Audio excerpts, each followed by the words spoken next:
यीशु का रूप इधर में देखते उनका आंख कैसा है, आपको देखकर रो रहा है। उनका आंख कैसा है, बोलो पढ़ो। आग की ज्वाला, आग का ज्वाला की नहीं। ज्वाला की तरह ही यीशु का आंख। तो ये फोटो में जो आता है वो सब शैतान है, आपको धोखा देने के लिए उस रूप लेकर आया है। मैंने ऐसा कई लोगों को छुड़ाना पड़ा, एक नहीं कई लोगों को। कुछ सेवकों के पास आकर यीशु बातें करता है, दिनकरन के पास आकर यीशु बातें करता है। ऐसा आप लोग, ऐसा बीमारी आप लोगों को किसी को है?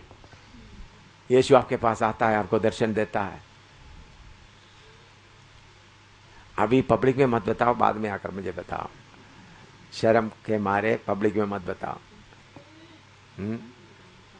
तो ऐसा कोई फोटो, ये सब शैतान आपको धोखा देने के लिए क्या करता है, मुस्कुराता हुआ प्रेम से। एक बहन मुझे अस्पताल में, हैदराबाद में अस्पताल में पढ़ा हुआ, पढ़े लिखे हैं, एक क्लास 1 ऑफिसर है, सीरियस बीमारी से। उन्होंने बोला प्रभु यीशु मसीह आकर बीमारी के बिस्तरे में मैं पड़ा हुआ था, यीशु ऐसा हाथ ऐसा दिखाया, तो यीशु के हाथों से रोशनी ऐसा आ गया मेरे शरीर में, लगा मैं ठीक हो गया। तो मैंने पूछा साईं बाबा तो नहीं आया? बहन एकदम झटका में हो गया, अभी बिस्तरा में पड़ी है। मेरे से क्या पूछा, पास्टर जी कल रात को यीशु आया, मैं इतना खुश हो गया, उनके हाथ से क्या हो गया, रोशनी आकर मेरे चेहरे में पड़ा, शरीर में पड़ा, मैं क्या हो गया। मैंने क्या पूछा, एकदम साईं बाबा तो नहीं? ये एकदम बहन का हॉस्पिटल में है, हॉस्पिटल हैदराबाद ऑफिसर है, उनका चेहरा पूरा उड़ गया, फिर थरथराने लगा, फिर साईं बाबा का एक्टिंग शुरू कर दिया। फिर किसको निकालना पड़ा, रात को आकर यीशु बोल करके आशीर्वाद दिया हुआ साईं बाबा को फिर उनसे निकालना पड़ा। समझ रहा है? अभी आप असली में देखें, प्रभु अपना दासों के द्वारा बातें करता है। मेरे बारे में कितने लोग स्वप्न देखा है, स्वप्न में मैं आकर आपके सिर पे आकर हाथ रखकर प्रार्थना करते, आप क्या हो जाता है, ठीक हो जाते, दुखी होते वक्त तसली आता। मैं एक बार हैदराबाद में गया, हैदराबाद बड़ा कन्वेंशन आना था, एक हॉस्पिटल का मैट्रन था, उनका पेट में एक बहुत बड़ा रसोली था, बहुत भारी। उन्होंने बोला एम शामिल इधर मीटिंग करने के लिए आ रहे हैं, उस वक्त मैं चंगा हो जाएंगे, लेकिन उसके लिए 1 महीना का टाइम था, बीच में बीमार हो गए। हम लोग मीटिंग में पहुंचने के लिए 4 दिन पहले उनको सीरियस हो गए, बेहोश हो गए, हॉस्पिटल में एडमिट करा दी। उनका ऑपरेशन के लिए तैयार किया गया। सुबह 4 बजे कुछ ऑपरेशन होना है, रात को हॉस्पिटल में ही पड़ी है। रात को और ऐसे सोते समय में ऑपरेशन के लिए उनका पूरा मेडिकली क्या क्या करना पूरा तैयार करके लेटा हुआ था। उन्होंने ऐसा देख रहा है, मैं सिर पे हाथ रखकर प्रार्थना कर रहा हूँ, उनका जो गोला जो पेट में है वो पूरा गायब हो गया।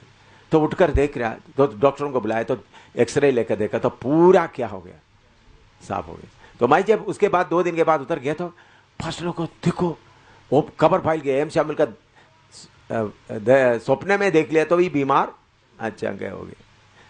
मैंने बोला मुझे मालूम नहीं, परमेश्वर आपको मालूम होने वाला भाषा में प्रभु अपने दासों के द्वारा क्या करता है, बात करते, तसल्ली देता है।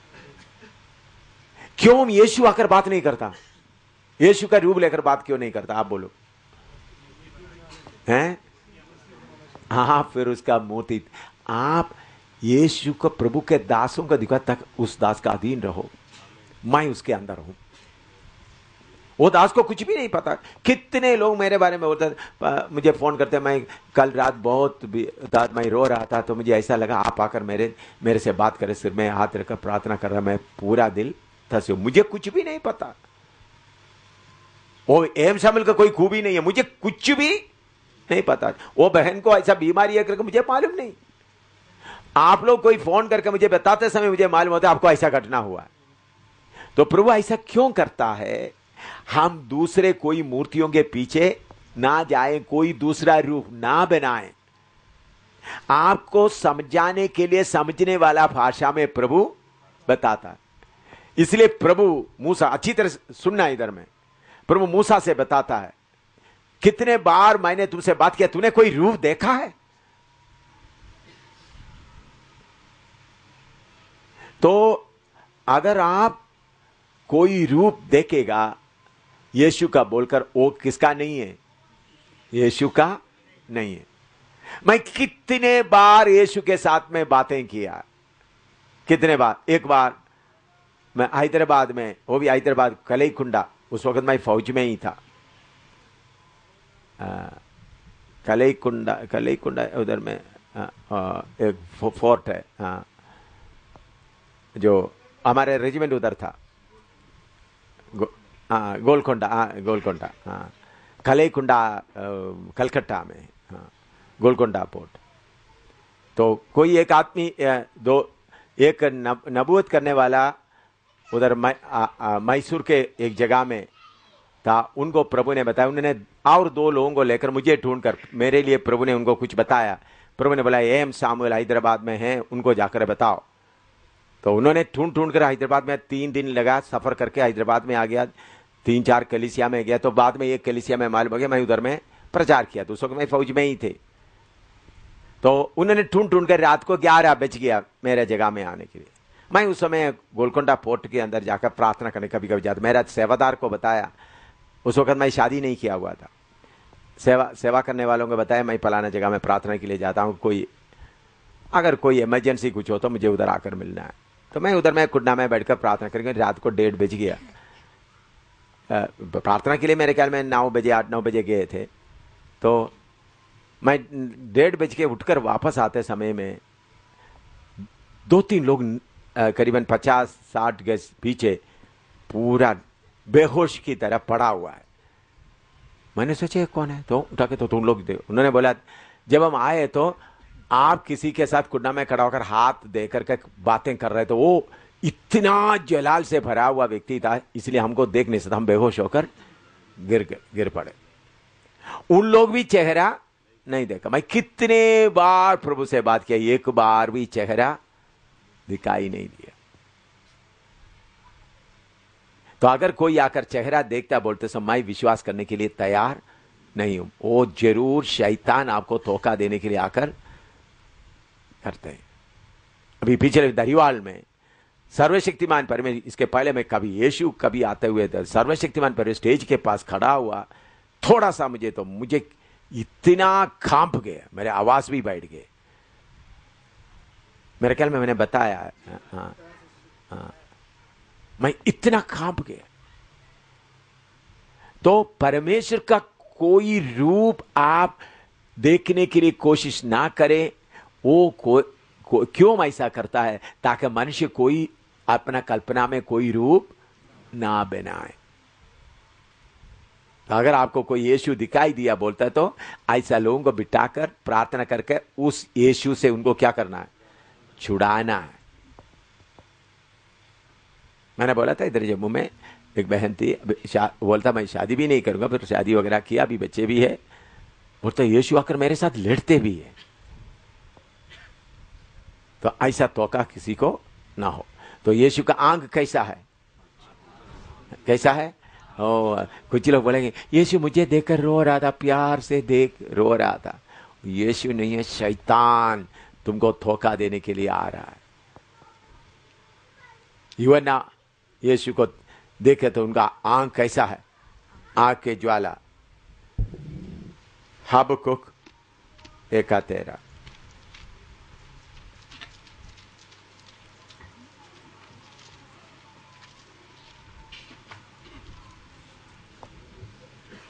तेरी आंखें ऐसी शुद्ध है कि तू बुराई को देख ही नहीं सकता। हाँ, तेरी आंख इतना शुद्ध है तो बुराई को देख ही नहीं सकता।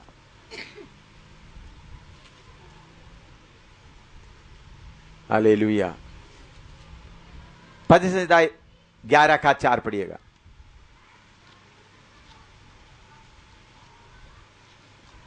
पद संहिता 11 का 4, साम 11:4। परमेश्वर अपने पवित्र भवन में है, परमेश्वर का सिंहासन स्वर्ग में है। उसकी आंखें मनुष्य की संतान को नित देखती रहती हैं और उसकी पलकें उनको जांचती हैं। उनके पलके उनको जांचती है। वचन नोट करके रखता है, एक एक कब लेकर एक्सप्लेन करते रहेगा तो प्रकाशित वाक्य का विषय रह जाएगा, इसलिए वचन नोट करके आगे जाए। यिर्मयाह 20:12, यिर्मयाह 20:12। हे सेनाओं के यहोवा, हे धर्मियों के परखने वाले और हृदय और मन के ज्ञाता, जो बदला तू उनसे लेगा उसे मैं देखूं। हाँ, दोबारा पढ़ो। हे सेनाओं के यहोवा, हे धर्मियों के परखने वाले और हृदय और मन के ज्ञाता। हाँ, धर्मियों को परखते हैं, हृदय और मन की बातें वो जानते हैं। प्रकाशित 2:23, 2:23, रेवलेशन 2:23। और मैं उसके बच्चों को मार डालूंगा और तब सब कलीसियाएं जान लेगी कि हृदय और मन का परखने वाला मैं ही हूँ। हृदय और मन को परखने वाला हमारा हृदय को परखता है और मन को परखते हैं। यिर्मयाह 17:10, यिर्मयाह 17:10। मैं यहोवा मन की खोजता और हृदय को जांचता हूँ। हाँ, मैं यहोवा मन को खोजता और हृदय को जानता हूं। हालेलुया। उस परमेश्वर से आप कोई चुप कर नहीं जा सकता। हाँ। यिर्मयाह 23:24, यिर्मयाह 23:24। फिर यहोवा की यह वाणी है, क्या कोई ऐसे गुप्त स्थानों में छिप सकता है कि मैं उसे ना देख सकूं? ऐसा गुप्त स्थानों में छिप सकता है कि मैं उसे ना देख सकूं। कोई आदमी परमेश्वर से चुपकर जाकर कहीं नहीं रह सकता।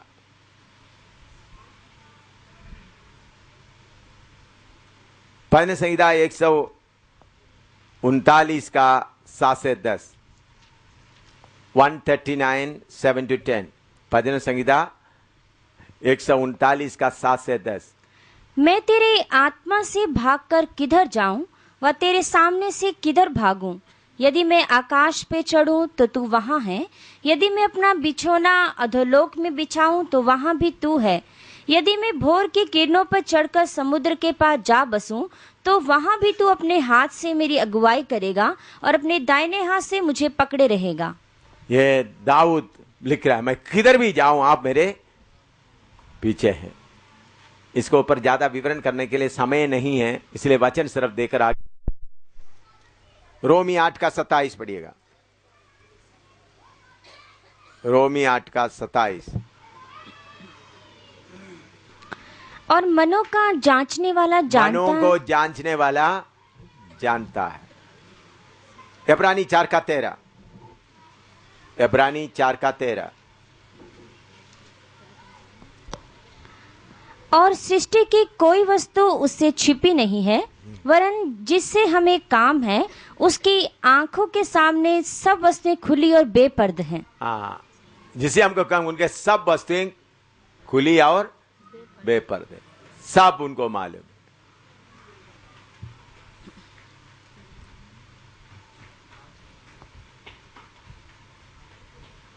अनन्या सफीरा आकर पैसा छुपा के रखकर बोला तो भी क्या हो गया मालूम है। पहला कौंदी 4:5।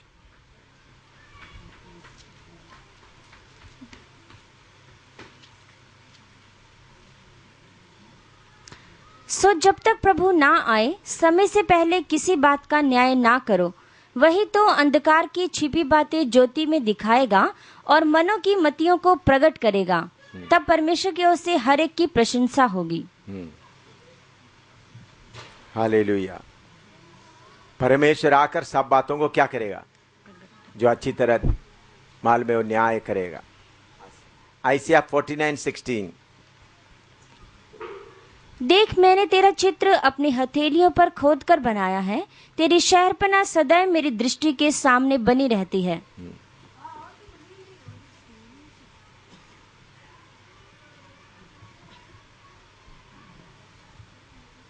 तुम्हारा शहरपनाह मेरी दृष्टि सदैव मेरी दृष्टि के सामने देखते रहते हैं। तो हमको कोई चिंता करने का कोई जरूरत नहीं है। प्रभु की आत्मा, प्रभु सब बातें देखते रहते हैं। मैं एक छोटा सा अनुभव आपको बताना चाहता हूं। जो फौज में था, गुवाहाटी में, ये 63-62 का लड़ाई के बाद हम लोग कोर ऑफ इंजीनियर्स में हमारा काम मकान बनाना, जगह जगह में मकान बनाना, बंकर बनाना, रोड बनाना।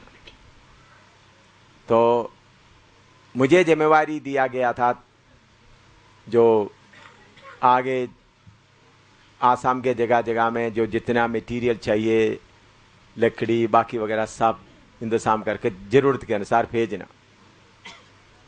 उस वक़्त जल्दी जल्दी काम होने के लिए हवाई जहाज में बंडल बंडल भरकर उसके साथ पैराशूट बांध करके क्या करते, एक एक जगह में ले जाकर ड्रॉप कर देते, गिरा देते थे। तो हमको सर्टिफिकेट बनाना है, आज इतना टन गिरा दिया, इतना टन गिरा दिया, चेक करने के लिए कोई है ही नहीं।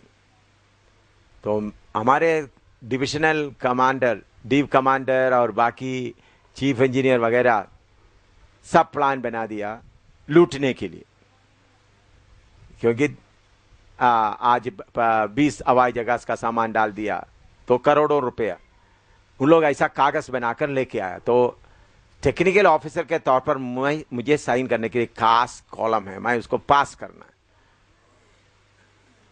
उन लोग उस कागज मेरे पास लेके आया, बड़ा करोड़ों रुपया का है।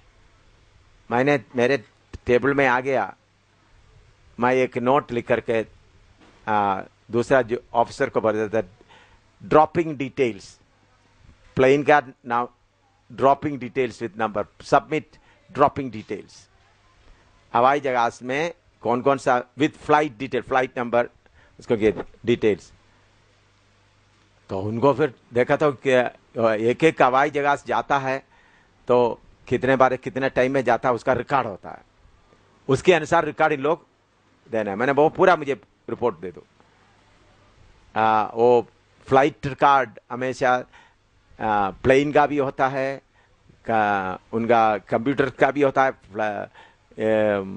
टावर जो एयर टावर है उधर से, ये सब एक ही होता है। उसमें आता है फलाना जगह में इतना मेल में, वो सबमिट करने के लिए मैंने लिख दिया। तो उन लोग सब परेशान हो गए, करोड़ों रुपया का है। इन लोगों से पैसा भी लिया, ठेकेदार वगैरह। तो 3-4 बार मेरे पास आ गए, तो आके तो बोला आपको कितना करोड़ चाहिए बोल दो। मैंने बोला करोड़ का सवाल नहीं, एक नया पैसा भी नहीं चाहिए, मुझे ड्रॉपिंग डिटेल्स चाहिए जो हवाई जहाज में डाला, मुझे बाकी कुछ नहीं चाहिए, मैं साइन करना तो इतना चाहिए। तो मैं उधर सो रहा था, मेरा ऑलरेडी दूसरा कमरे में। एक दिन मैं सोते समय में खिड़की से 2 लोग स्टन गन लेकर मुझे फायर करने के लिए आया। उसके उन लोग आते समय खिड़की से ऐसा चढ़कर मुझे एम करते समय मेरा सेवादार एकदम उठ करके खिड़की खोल दिया, उनका खिड़की खोल दिया। वो देकर वो दोनों नीचे गिरकर भाग गए। तो सेवादार मुझे बोला आपका खतरा है, रात को आपको मारने के लिए आया। मैंने वो बात, ठीक है प्रभु तेरा धन्यवाद। उसके 1 महीने के बाद, 1 महीने 2 महीने के बाद मैं केरला में गए। केरला में जाते समय में मैं ऐसा प्रार्थना में बैठा, एक नबी आकर बोला उस दिन तुमको शूट करने के लिए 2 लोग आए थे, उस वक्त मैंने तुम्हारा सेवादार को जगाकर उनको पकवाया। तो मेरा पिता के सामने बोल रहा है ये। वो पिता बोल रहे थे, आप क्यों ऐसा बातें हमको नहीं बताया? मैंने ऐसा बातें बताने का नहीं है। तो केरला के लोगों को किसी को एक जो बात बोला, नबी बोला, उनको ये बात, उनको अंग्रेजी भी नहीं आती, उनसे मैंने एक बार भी नहीं बताया। तो मतलब प्रभु क्या कर रहा था, हमारे हर बात को अच्छी तरह देखता है। हमको फिर क्या डरने का है? मुझे मारने के लिए स्टन गन लेके आए। मैं उसके 2 हफ्ते के बाद, उधर से फिर 2 हफ्ते के बाद मैंने उधर से गुवाहाटी चले गए। मैंने बोला, मैं मेरा जान को खतरा करके नहीं बोला, मैंने उनको बोल दिया मैं इस स्थान में रहेगा तो आप लोगों को क्या होगा, मुश्किल होगा, इसलिए मैं क्या करता हूं, मैं कागज में साइन नहीं करेगा। इधर में जम्मू में आप लोग शायद पुराना लोगों को मालूम होगा, 1-2 जनरल वगैरह अरेस्ट हो गए थे इधर में। हम लोग इधर में, हमारा काम था चाम जोरिया उधर सब जगह में रोड बनाना, ये सब। तो मेरे साथ ऊपर का डिविजनल कमांडर बाकी वगैरह ब्रिक जो ईंट वगैरह का सब, सीमेंट वगैरह का सब उन्होंने क्या कर दिया, ठेका ले लिया। ठेकेदार उनको कार वगैरह दे दिया। बाद में मुझे मेरे पास आ गया, तुम क्या करना, इसको साइन करके दे दो, हिस्सा तुम्हारा हिस्सा ले लो। एक आदमी उधमपुर में आया, मैं उस वक्त जम्मू में भी उधमपुर में रहता हूं, हमारा घर में आकर एक अच्छा ब्रीफ केस छोड़ के गया। तो मैंने बोला, सेवादार को बोला, ब्रीफ केस खोल कर देखो तो पूरा नोटों से भरा हुआ है। मैंने बोला पीछे जाओ, अगर उनका कॉन्ट्रैक्टर और गवर्नमेंट का उसको ब्लैक लिस्ट नहीं करना तो एकदम चुप कर लेके जाओ। और मैंने बोला अगर उधर मेरे घर में क्यों रख दिया, ताकि मुझे थोड़ा सा पैसा देकर खुश करने के लिए। बाद में क्या करना पड़ा, इधर का डिवीजन कमांडर को अरेस्ट करवाना पड़ा। वो आज भी जेल में है। वो डिविजनल कमांडर अभी जेल में, मेरे ख्याल में अभी शायद निकल गया होगा थोड़ा कुछ साल पहले। ये चाम जोरिया का ये बोल रहा हूं, जम्मू का। उनके साथ 2 और ऑफिसर लोग बहुत कुछ कमाया। फिर मुझे मिनिस्ट्री उनके मुझे स्टेटमेंट देना पड़ा, ये काम इधर हुआ नहीं। आप लोग इंक्वायरी करते वक्त उनको मालूम होगा इतना गड़बड़ हो गया। तो इतना जाते वक्त मेरा जीवन कितना खतरे में है, आप बोलो। इधर जम्मू का पेपर में वगैरह आया, पुराना लोगों को शायद मालूम होगा, जम्मू का पेपर में भी काफी आया था इसी मुताबिक, ये जनरल को पकड़ा गया, ये जनरल को पकड़ा गया, वैसे करके जेल में डाल दिया, क्योंकि बहुत करोड़ों में उन लोग लूटा है। तो ऐसा खतरनाक हालत में रहते वक्त भी आपको रखवाली करने आत्मा है, चाहे कितना भी आपके लिए, मेरे जीवन में कितना ऐसा घटना हुआ, कितने बार लोग इंतजार करते थे मुझे मारने के लिए, यीशु मसीह के कारण भी। अभी श्रीनगर में आप लोगों को शायद मैंने बताया होगा, उधर में जो मुसलमानों के बीच में, जो पंडित मुसलमान स्कॉलर्स के बीच में वचन पढ़ा रहा था, उधर में 2 उग्रवादी लोग आया। मुझे मालूम, बाद में मालूम हो गया, दिन में जाकर हम लोग 10-15 लोग ही है उधर बैठकर, मैंने उनको बाइबल क्लास, 1 हफ्ते का बाइबल क्लास ले रहा था।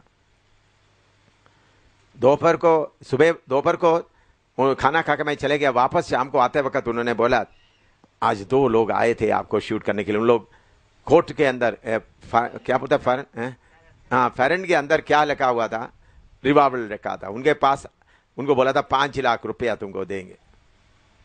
लेकिन उन लोग क्या किया, हाथ अंदर डालते वक्त हाथ ऐसा कैसा रह रहा है, रिवॉल्वर पकड़ना तो क्या करना पड़ता है, ऐसा रहेगा तो रिवॉल्वर पकड़ सकता है, मोड़ता नहीं है।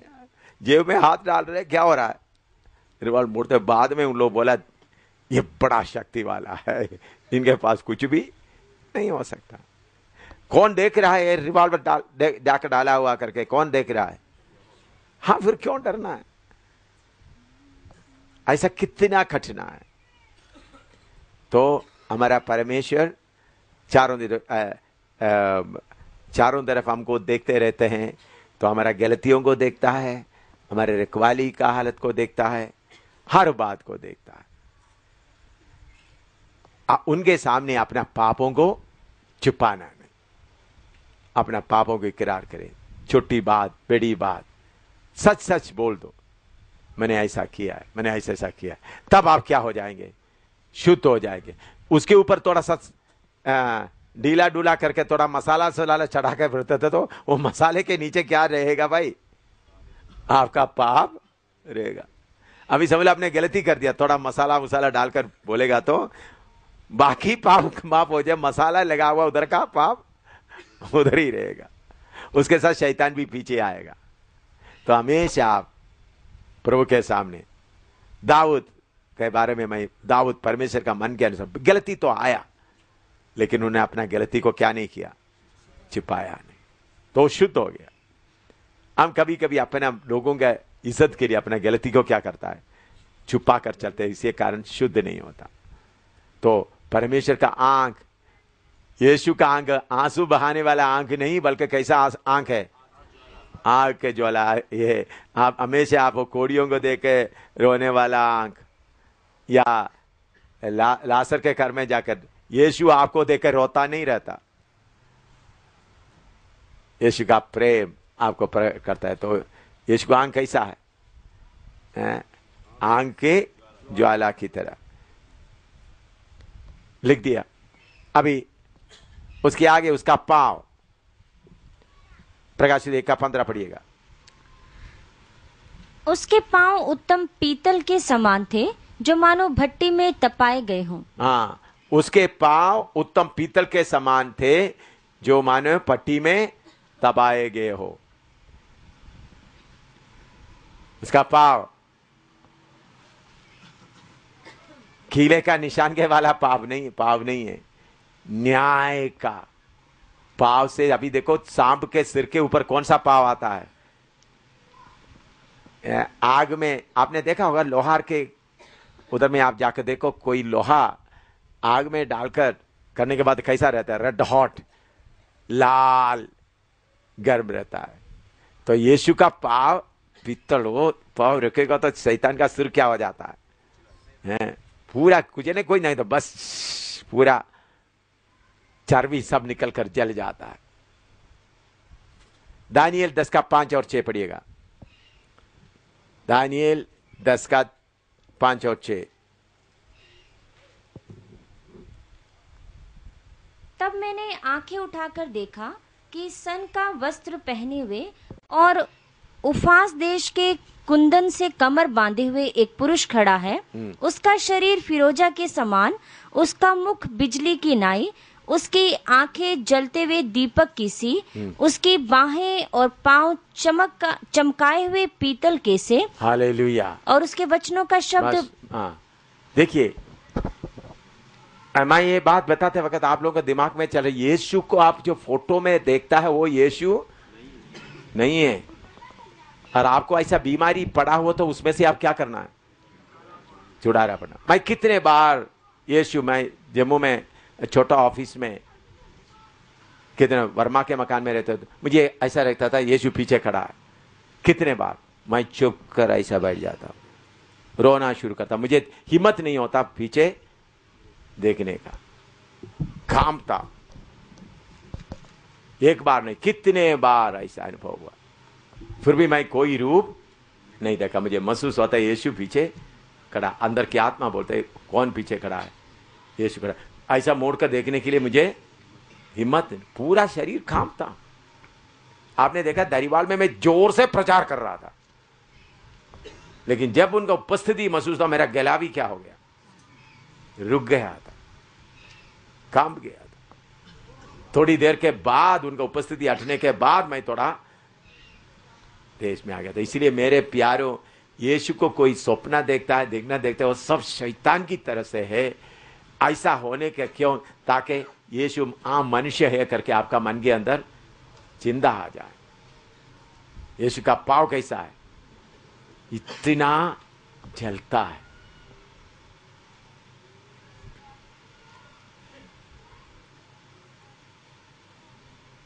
उल्पत्ति 3 का 15 पढ़िएगा।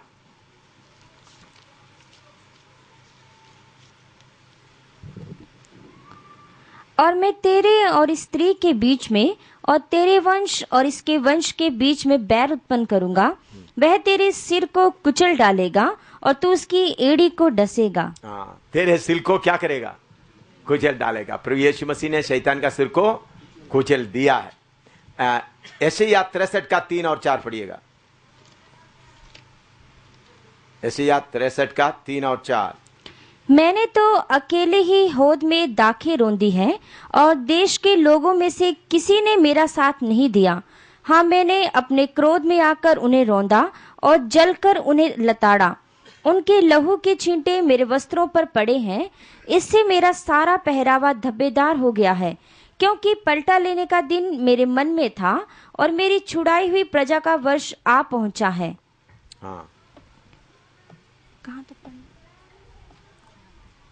इधर ध्यान से देखें। बहुत लोग यीशु मसीह का प्यार को ही सिर्फ देखते हैं।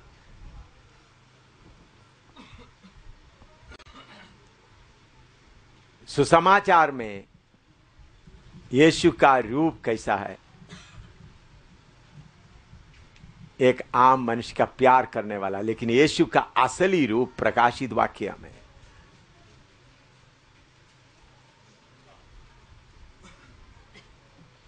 आप में से बहुत लोग बार बार पाप करके यीशु मुझे माफ करना, मुझे माफ करना, फिर सोचता है यीशु ने माफ कर दिया।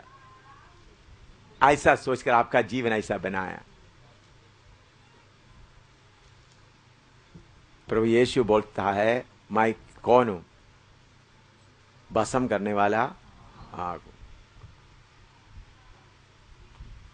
बहुत लोगों को यह बीमारी है और प्रभु ने बोला इधर में मार दिया, तुम 7 बार 7 गुना 70 बार क्या करो? माफ करो। तो आप पाप कर रहे हैं, यीशु आपके लिए क्या करने के लिए बैठा हुआ है? रोने के लिए बैठा हुआ। ऐसा नहीं समझे। ऐसा करने के कारण आपका आत्मिक जीवन क्या होता जाता है? तो यीशु कितना भयानक है। तो आमतौर पर सेवकों को, मसीह लोगों को यीशु प्यार प्यार प्यार प्यार। भाई 1 रुपया लिया, एक सिक्के, उसका एक तरफ उसका कीमत लिखा है 1 रुपया, दूसरी तरफ में क्या लिखा हुआ है? उस सरकार का मोहर लगा हुआ है। इसी तरह यीशु एक तरफ प्यार है, दूसरी तरफ क्या, कौन है? भस्म करने वाला आग है। यह डर आपके अंदर बैठना है। यह डर आपके अंदर नहीं बैठे तो वो प्यार प्यार। आजकल ये जो आशीष देने वाला प्रचारक लोग निकला हुआ है, बरकत देने वाला प्रचारक लोग, तसली देने वाला प्रचारक लोग, बोला गलती हो गया था, कोई बात नहीं, रो, ठीक हो जाएगा। फिर क्या है?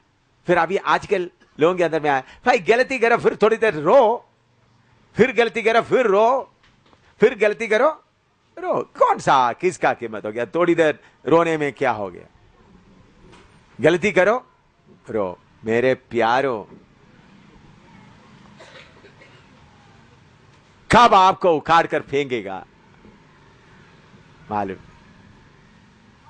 तो यीशु कितना भयानक है, दया करता है।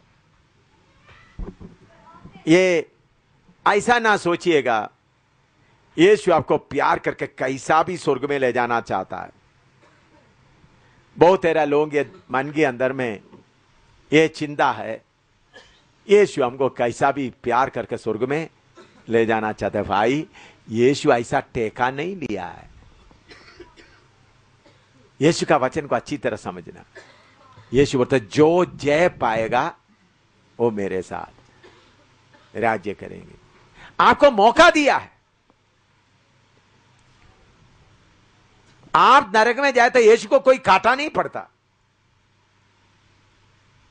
आप यही नहीं सोचना आप रोएगा तो आप नरक में जाएंगे तो यीशु रोता रोता बैठेंगे।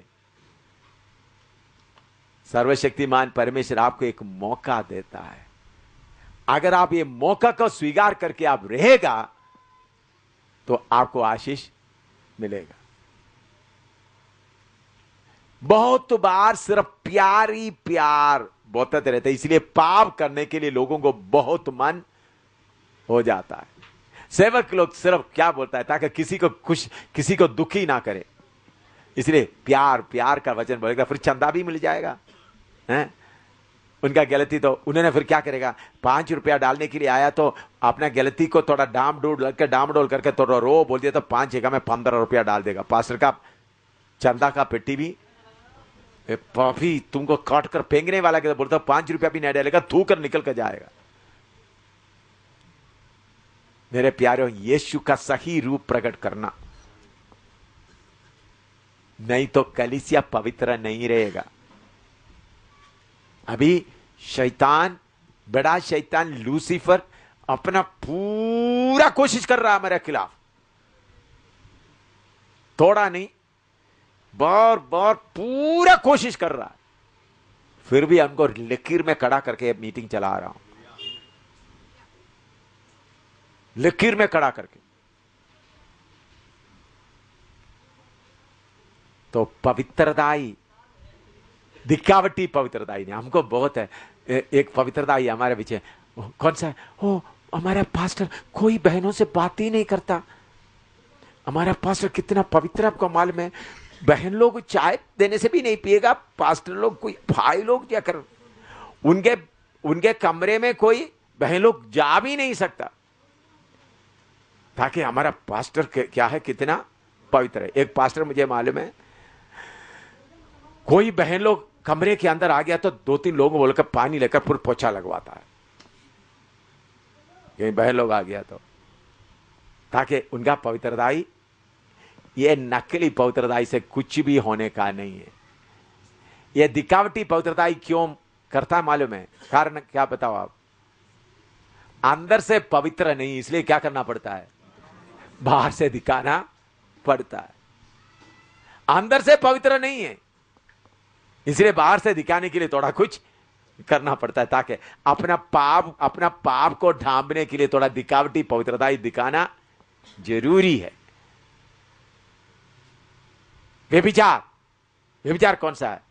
इधर बैठकर आप लोग क्या करेंगे, व्यभिचार करेंगे। अभी बहन लोग आपके पास आया, कुछ भी कहता, वो विचार आपका मन में आना नहीं, वो है जय। शैतान देखकर कांपना है, देख इधर में इन लोग बैठा है, फिर भी उनका मन के अंदर थोड़ा सा भी हमको घुसने का मौका नहीं मिलता।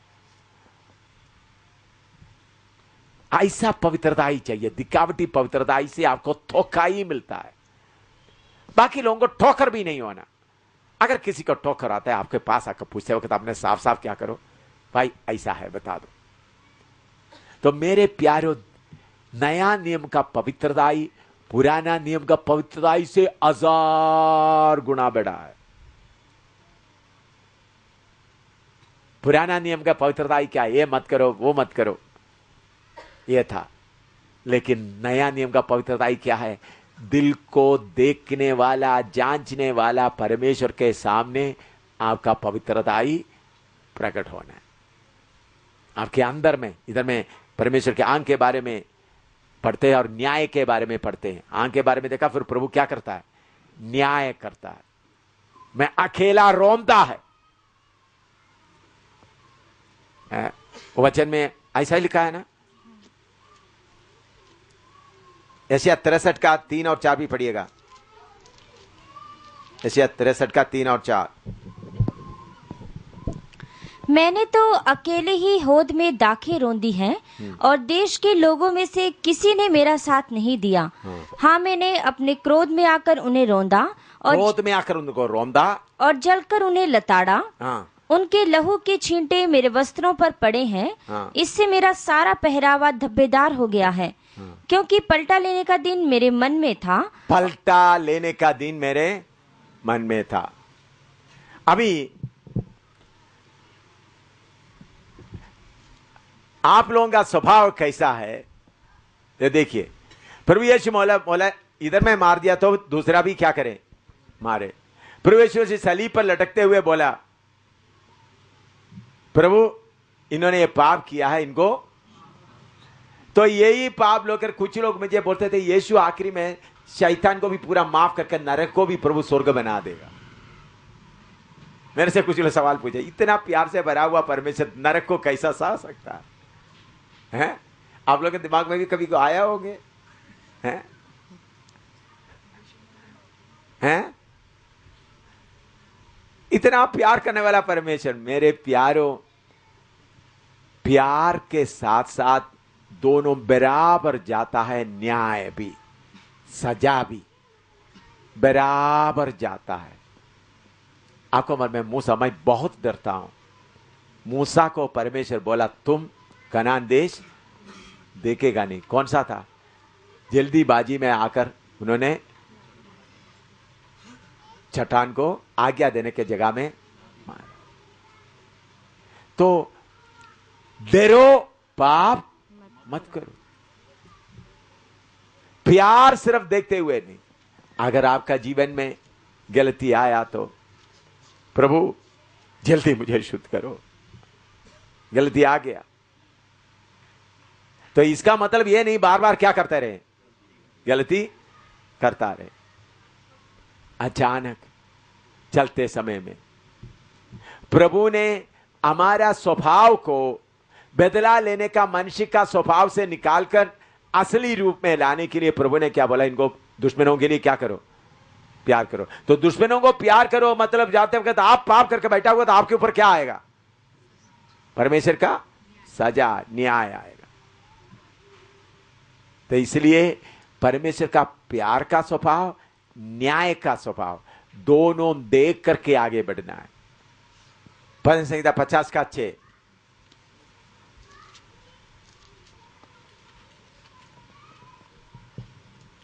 और स्वर्ग उसके धर्मी होने का प्रचार करेगा, क्योंकि परमेश्वर तो आप ही न्यायी है। परमेश्वर आप ही न्यायी है। अभी लिख दिया।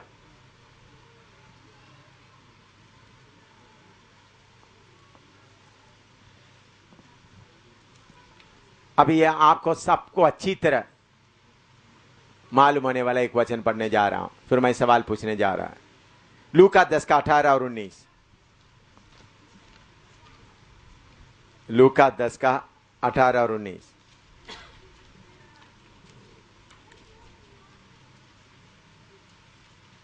पढ़िएगा। उसने उनसे कहा, मैं शैतान को बिजली की नाई स्वर्ग से गिरा हुआ देख रहा था। देखो, मैंने तुम्हें सांपों और बिच्छुओं को रौंदने का और शत्रु की सारी सामर्थ पर अधिकार दिया है, और किसी वस्तु से तुम्हें कुछ हानि ना होगी। प्रभु ने हमको शैतान की सारे कामों को रौंदने का अधिकार दिया है। तो शैतान हर जगह में रौंदा जा रहा है, कई जगह में बिच के जा रहा है। सवाल मालूम हो गया? प्रभु ने रौंदने का अधिकार दिया, तो हमारे पांव के नीचे हर जगह में क्यों शैतान रौंदा नहीं जा रहा है? या पूरा बताओ, रौंदा जा रहा है? हैं? सच्चाई बताओ। रौंदने के अधिकार दिया है, क्यों रौंदा नहीं जा रहा है? कारण बताओ। बोलो, थोड़ा सोचने का मौका। सेवक लोग है, विश्वासी। रौंदने का अधिकार दिया है, लेकिन क्यों लागू नहीं हो रहा है? थोड़ा सोच कर बता सकते हैं जल्दी, कोई भी। हमारा गलती के कारण। और हैं? आत्मिक रूप से पैरालाइज है। और बोलिए। हमारे खुदी के कारण। और हाँ हैं? पीतल के नहीं है। हमारा पाव उसको रौंदने के लिए योग्य नहीं है। और यीशु मसीह के जैसा पाव, थोड़ा कुछ ठीक हो रहा है, थोड़ा कुछ आया, लेकिन सही आया नहीं। आपका पाव अभी तक पित्तल के समान गर्म नहीं है। कष्ट का पट्टी में जिसका पाव गर्म होता है, शैतान रौंदा जाता है। कष्ट का पट्टी में आपका पाव को क्या करना है? गर्म करना है। यीशु का कष्ट का क्रूस का पट्टी में उनका पाव क्या हो गया? गर्म हो गया। जो सेवक का पाव कष्ट का पट्टी में भूखा रहा, खाना नहीं खा, खाना नहीं मिला, बदनामी उठाता रहा, बीमारी के बीच में रहा, सताया गया, जिसका पाव पट्टी में रख कर के गर्म होते, उनके पाव नजदीक आते ही शैतान क्या होता है?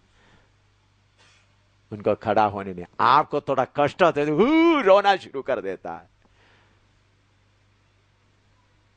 हर कष्ट के द्वारा तुम्हारा पाव पित्तल पट्टी में रखा हुआ पित्तल के समान आपका पाव बन जाता है। तब थोड़ा जाकर रख देखो शैतान कामता है या नहीं कामता। हर कष्ट, इसलिए पहला पत्रोस 4 में लिखा है, परखने वाला आग। पढ़ो 4:12-13। पहला पत्रोस 4:12-13 पढ़ो। हे प्रियो, जो दुख रूपी अग्नि तुम्हारे परखने के लिए तुम में भड़की है, इससे यह समझकर अचंबा ना करो कि कोई अनोखी बात तुम पर बीत रही है, पर जैसे जैसे मसीह के दुखों में सहभागी होते हो, आनंद करो, जिससे उसकी महिमा के प्रकट होते समय भी तुम आनंदित और मगन हो। हाँ, हर कष्ट में जाते वक्त में आप क्या होता है? शैतान का सिर को कुचलने के लिए योग्य बन जाता है। आपका पाव दूर से शैतान क्या करता है? पहचान लेते हैं। अभी आपका पाव इतना कुशन बना के रखा हुआ है, आप कोई कष्ट आपको उठाने का मन ही नहीं है, बुड़बड़ाना शुरू कर देते हैं। आपका पाव कैसा है? तो शैतान क्या बोलते हैं? चलो जी, तुम थोड़ा सा मुझे दबा रहे, थोड़ा कुशन लगाया हुआ है, डबल डंडलप लगा कर क्या कर रहा है शैतान? ठीक है, मेरा दर्द थोड़ा, मैं इधर उधर चलकर मुझे थोड़ा दर्द था, थोड़ी देर मुझे क्या करो, दबा कर जाओ। हमारा शैतान का रोंदना कैसा है? क्या करता है? शैतान का सिर को या शरीर को थोड़ा क्या करता है? दबा दबा कर उनका दर्द हटा कर जाता है। लेकिन कष्ट का पट्टी में जो गया है, जिसका पाव कष्ट का पट्टी में गरम हुआ है, शैतान देखते ही ये मेरे सिर पे पड़ेगा तो मुझे बिचड़ेगा। इसलिए आपका पाव को इस समय में वो ऐसा ही शैतान को सामना कर सकते। नहीं तो शैतान आपको देखकर क्या नहीं करेगा? उनको कोई डर ही नहीं है, तो आपको देख करके आप बोले शैतान दूर नहीं होता। भाई तुम पहले कष्ट का वर्दी आपके पास आ ही नहीं। हमारा वर्दी कौन सा है? कष्ट का वर्दी। कष्ट आते वक्त बुड़बुड़ाना शुरू कर देते। भाई ऐसा लोग सेवा छोड़कर चले जाए, सेवा ना करें, बेकार इधर उधर लटकने के जगह में। पहला सदी का लोग कष्ट के बीच में जाते थे, लेकिन शैतान का सिर को क्या करते थे? हर जगह में कुचलते जाता है। कष्ट का पट्टी के अलावा आपका पाव को गर्म करने के लिए और कोई रास्ता है ही नहीं।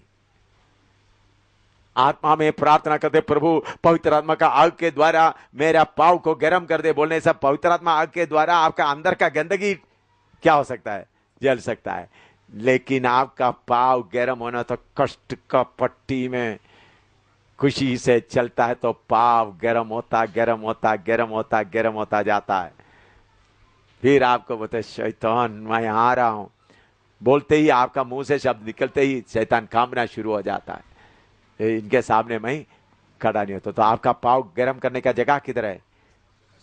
कष्ट का पट्टी। बीमारी हो, परेशानी हो, पैसा का तंगी हो, बदनामी हो, दूसरे लोग आपको छेड़ता है, दुखाता है, ये सब आपका पाव को क्या करता है?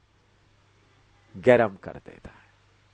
तो इन्हीं दिनों में थोड़ा प्रार्थना करो, ये वचन आपके अंदर में थोड़ा जाए। नहीं तो आपका पाव देकर शैतान बोले तो तुम मुझे दबाने आ रहे, आ जाओ, मुझे थोड़ी देर दबा कर जाओ। मैं इधर उधर घूमकर आया, मुझे दबा कर जाओ थोड़ा। जब आपका कष्ट में आपका पाव रखकर देखो, आपका पाव का रूप बदल जाता, पित्तल के समान दबाया हुआ पित्तल के समान हो जाता है। शैतान का सिर पर रखते ही वो चिल्लाना शुरू करता है, हालेलुया। दूसरा कोई मैजिक नहीं है। सुख का जीवन बिताने वाला इस मार्ग से हट जाए। मैं दोबारा बोलता हूं, प्रभु की आत्मा मुझे बोल रहा है, आप में इसके बीच में से बहुत सारे लोग सुख का जीवन चाहता है। इस बाइबल क्लास के द्वारा सुख का जीवन चाहने वाला हट जाए रास्ते में से। आप सुख का जीवन चाहने के कारण शैतान आपके पीछे छुपा हुआ है, आपका पांव के नीचे छुपा हुआ है, आप कलीसिया का रुकावट है। सुख का जीवन चाहने वालों हट जाओ रास्ते से, रास्ते से हट जाओ। सुख का जीवन चाहने वाला सेवक लोग रास्ते से हट जाए। हमको वही सेवक चाहिए जिसका पांव पित्तल के समान आग में दबाया हो, ताया हुआ हो, वही सेवक चाहिए। सुख चाहने वाला सेवक और उनका पत्नी रास्ते से हट जाए, रास्ते से हट जाए, रास्ते से हट जाए। तुम्हारे पांव के नीचे शैतान छुपा हुआ है, तुम्हारे पांव के नीचे शैतान छुपा हुआ है।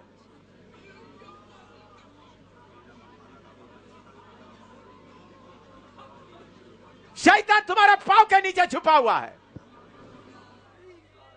तंग मार्ग में चलने के लिए रोने वाला रास्ते से हट जाए। तंग मार्ग में चलने के लिए रोने वाला रास्ते से हट जाए।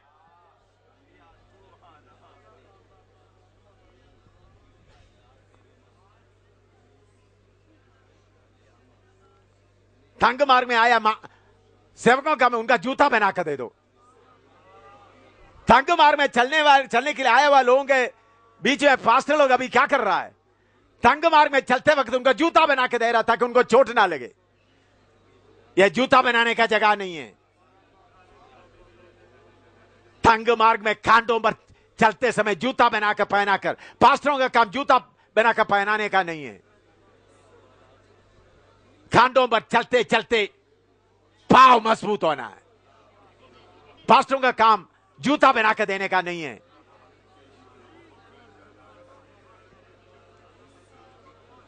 तंग मार्ग में चलने के लिए रोने वाला लोग रास्ते से हट जाओ, सेवा छोड़ दो।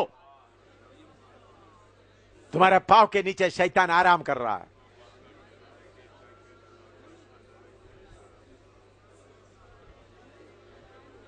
तुम्हारे पांव के नीचे शैतान आराम कर रहा है। यीशु का सेना आगे बढ़ने जा रहा है और शैतान का शक्तियों को कुचलते हुए आगे बढ़ने जा रहा है। वो सेना का सबका जूता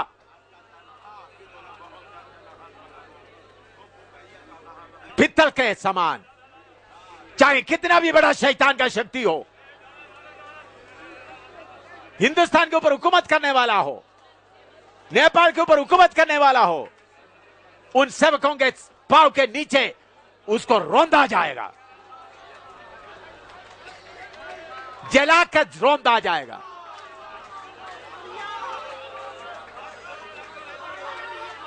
उसके लिए अपना पांव को तैयार किया हुआ सेवक चाहिए।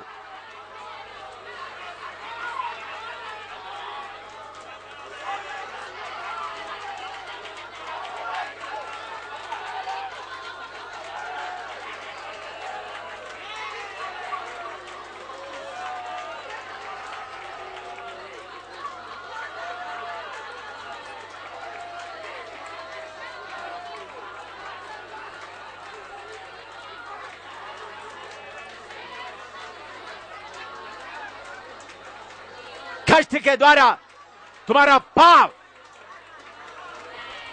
पित्तल के समान, आग में ताया हुआ पित्तल के समान तुम्हारा पांव बनने दो।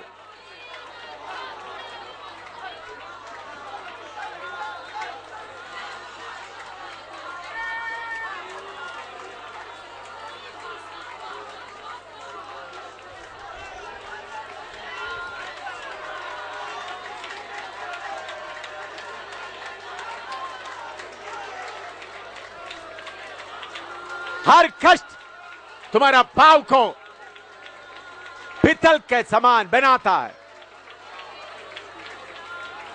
जिसे शैतान को रौंदा जाए, सांपों को रौंदा जाए।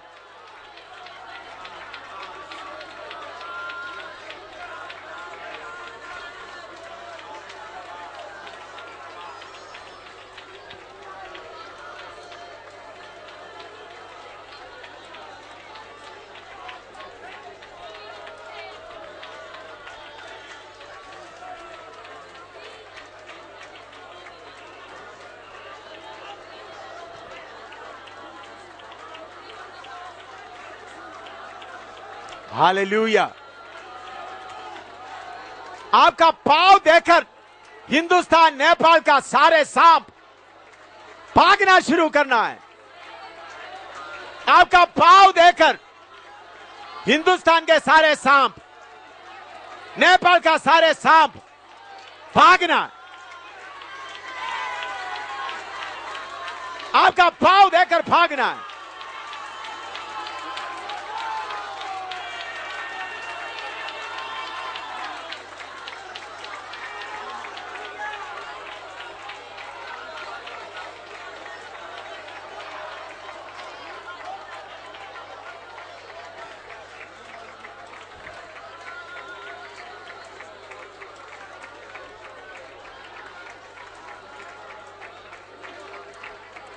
हर कष्ट पाव को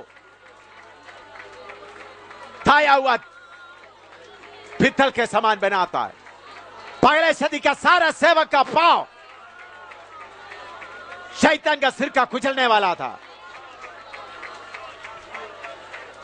सब कष्ट में थाया हुआ पाव था। पुराना सांप, कोई भी सांप हो, आपके पांव के नाम में नीचे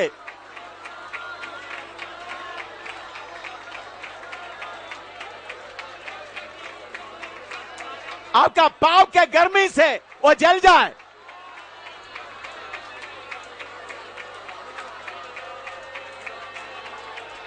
आपका पांव के गर्मी से वो जल जाए।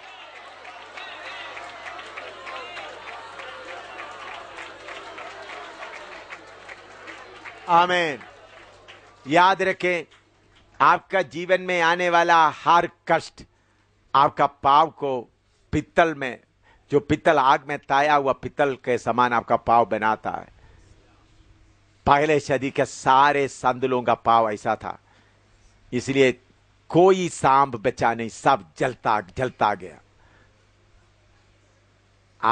आपका पांव पित्तल के समान, आग में ताया हुआ पित्तल के समान है, तो ज्यादा जोर भी लगाने का जरूरत नहीं। आपका पांव देखते ही वो भागेगा। इसलिए जब आपके जीवन में कोई कष्ट आता है तो समझना शैतान का सिर को कुचलने के लिए मेरा पांव क्या हो रहा है, गर्म हो रहा है।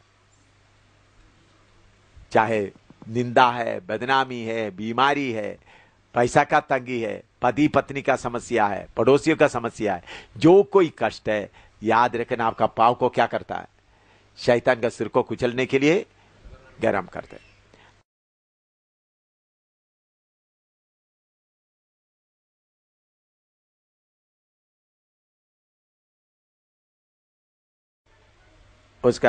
उनका आंख देखा, उनका पांव देखा, अभी उनका आवाज प्रकाशित वाक्य 1:15 पढ़ी है, उनका आवाज के बारे में थोड़ा देखें। और उसका शब्द बहुत जल के शब्द की नहीं था। उसका शब्द बहुत जल के शब्द की नहीं था। His voice as the sound of many waters। इब्रानी 12:26 पढ़िएगा। इब्रानी 12:26, हिब्रू 12:26।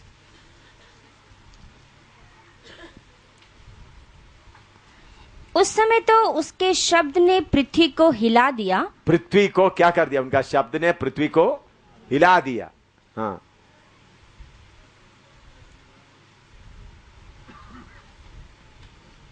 और उसके नीचे, पर अब उसने यह प्रतिज्ञा की है कि एक बार फिर मैं केवल पृथ्वी को नहीं वरन आकाश को भी हिला दूंगा। एक बार आवाज से पृथ्वी को हिला दिया, अभी मौका आ रहा है पृथ्वी और आकाश को हिलाएगा। इब्रानी 12:26, हिब्रू 12:26। एक बार उसकी आवाज पृथ्वी को हिलाया, अभी क्या करने जा रहे हैं? पृथ्वी और आकाश को हिलाने जा रहा है।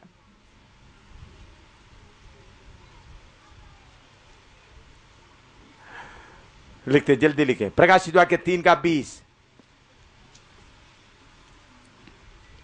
देख, मैं द्वार पर खड़ा हुआ खटखटाता हूँ।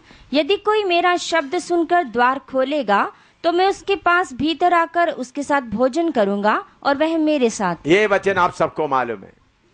प्रभु क्या करता है? दरवाजे में खड़ा होकर खटखटाता है, लेकिन ज्यादातर सब यही शब्द, यही बात ज्यादा मालूम है। प्रभु आपसे विनती करता है, दरवाजे में खड़ा होकर खटखटाता है। वही प्रभु एक आदमी को मिला।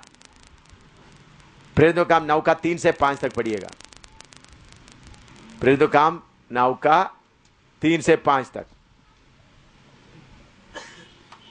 परंतु चलते चलते जब वह दमिश्क के निकट पहुंचा तो एकाएक आकाश से उसके चारों ओर ज्योति चमकी और वह भूमि पर गिर पड़ा और यह शब्द सुना कि हे शाऊल, तू मुझे क्यों सताता है? उसने पूछा, हे प्रभु, तू कौन है? उसने कहा, मैं यीशु हूं जिसे तू सताता है। 5 तक पढ़ाया।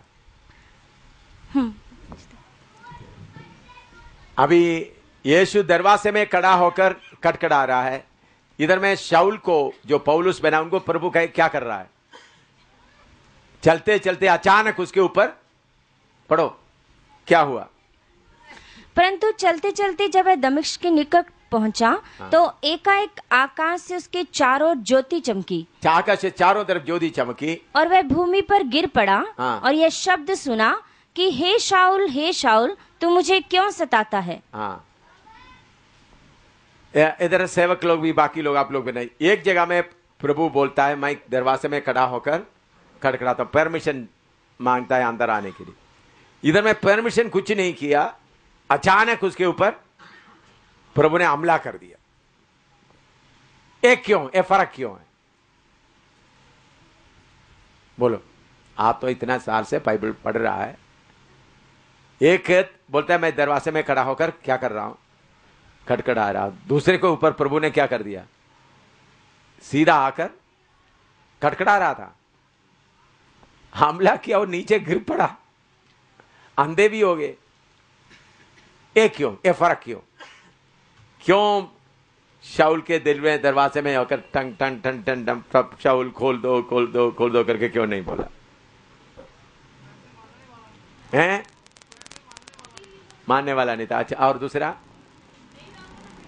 जल्दी जल्दी बोले। देखो, आप लोग इतना बाइबल पढ़ा, इतना साल से प्रचार कर रहा है, बोलो जल्दी बोलो। बहन लोग भी बोल सकता है। बहन लोग बाद में, ये भाई लोग बहन लोग बाद में, मैं वही बोलने वाला था लेकिन अभी नहीं बोला, इसलिए चुप कर बैठा था। हाँ हाँ, अच्छा, प्रकाश ने कलीसिया को लिखा, इधर में उद्धार नहीं पाया। हाँ, और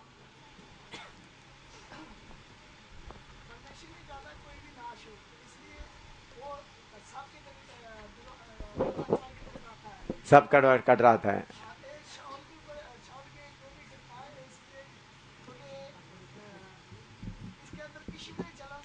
हाँ,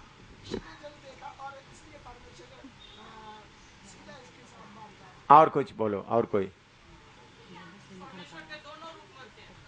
दोनों? हाँ, अच्छा, तो फिर प्रभु, कोई प्रभु के सामने बोलेंगे, प्रभु अब पौलुस की तरह आप मेरे ऊपर भी हमला करते तो मैं भी स्वर्ग में आ जाना था, तो क्या बोलेंगे? हैं? ऐसा बोल सकता है ना? परमेश्वर कहीं तरफदार नहीं है। प्रभु आप तो तरफदार नहीं, तो पौलुस को ऐसा क्या, मुझे भी मेरा कार रोक करके आप बोलना चाहिए था, एक्सीडेंट करवा के। इधर से नहीं आ रहा है। देखिए, सबसे पहले मैं आपको बताना चाहता हूं, आप लोग टाइम बर्बाद कर रहा है, उसके अंदर पहले से ही प्रभु थे। शाऊल के अंदर पहले से ही परमेश्वर वास करता था, पहले से। इसलिए उन्होंने किसको मार डालने के लिए आगे आया? स्तिफनोस को मार डालने आया। असली परमेश्वर उनके अंदर वास पहले ही करता था, परमेश्वर को डरता था, परमेश्वर का वचन को मानने वाला था। लेकिन उस परमेश्वर कौन है करके प्रकट करने के लिए प्रभु हमला किया, माय होम। उस पहचान में वो बाद में आ गए। उनको हमला करने के पहले उनके अंदर कौन वास करता है? इस्राएलियों का सारे कानून वो पूरा करता था। उसमें कोई उन्होंने अपने बारे में बताता है, मैं फरीसियों के बीच में कैसा करता था, एक एक बात को मानता था। पहले ही उसके अंदर कौन थे? परमेश्वर खुद वास करते थे। उन्होंने स्तिफनोस को उस परमेश्वर उनके अंदर वास करने के लिए, यही सच्चे परमेश्वर और कोई दूसरा परमेश्वर है ही नहीं, तो उनको उस परमेश्वर को पहचानना, यीशु को पहचानना था। बाल ठाकरे वगैरह उनके अंदर कौन वास नहीं करता? परमेश्वर वास नहीं करता। इनके अंदर परमेश्वर वास कर रहा है। इसलिए पापियों के अंदर परमेश्वर वास नहीं करता, इसलिए परमेश्वर उनको बोलता है एक मौका दो। तो परमेश्वर जिनके अंदर वास करता है उनको प्रभु और उसका उस रोशनी को चमकाने के लिए क्या किया? तुम्हारे अंदर वास करने वाला मैं हूं। क्या प्रभु बोलता है? तुम जिसको तुम सताता है, क्यों? वो किसको सता रहा था? परमेश्वर के खिलाफ वालों को वो क्या कर रहा था? सता रहा था। किसको सता रहा था? परमेश्वर के खिलाफ उन लोगों को क्या? इसलिए तुम किसको सता रहा है? मुझे सता रहा है। तो उन्होंने सताने वाला परमेश्वर कौन है उसको उनको मालूम नहीं था। समझ में आ रहा है? यह है इनका सही आंसर। जलन था थोड़ा, ठीक है, लेकिन जलन से काम, जलन कैसा आ गया? जलन कैसा आ गया? जलन वाला बहुत है। बाल ठाकरे के जैसा जलन वाला और कोई है? हाँ, सच्चे परमेश्वर उनके अंदर वास करता था, उसको इज्जत करता था। इसलिए ने गमालियल के पास बैठ कर सारे उस वक्त का उन्होंने याचकों के ऊपर उनका इतना भरोसा नहीं था। उन लोग क्या करते थे? नकली अपना फायदा करते थे। इन्होंने सोचा इस्राएल के कौम को मैं क्या करूंगा? सच्चे परमेश्वर के पास मैं लेके आ जाऊंगा। क्यों उन्होंने स्तिफनोस को मारा? इस्राएल के कौम को किधर लेके आएंगे? यहोवा परमेश्वर के। इसलिए उन्होंने बोला, तो पहले ही वो परमेश्वर के पीछे चलने वाला था उस समय में, लेकिन उसको सही पहचान के कारण। तो प्रभु अभी भी मनुष्य का फ्रीडम में हाथ नहीं डालता, हर एक के दिल में मौका देता है ताकि अद्भुत कामों के द्वारा कोई उनके पास ना आए, बल्कि सही अपना दिल के अंदर का बोझ के कारण उनके पास आए। इस तक पढ़िएगा।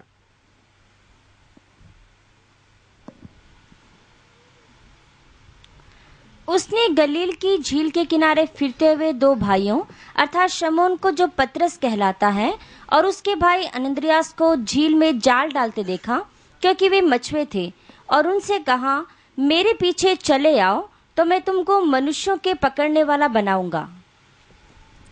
और नीचे वे तुरंत जालों को छोड़कर उसके पीछे हो लिए। तुरंत जालों को छोड़कर उसके पीछे हो ले। सेवा के लिए बुलाया, उन्होंने तुरंत क्या कर दिया? जालों को छोड़कर उनके पीछे हो गया।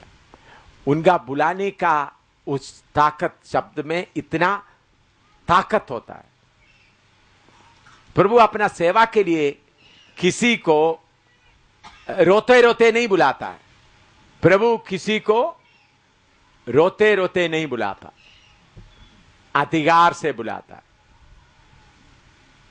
आप प्रभु यीशु ने कैसा चेलों को बुलाया, एक एक समय में उनको बोला, तो तुरंत उन्होंने क्या कर दिया?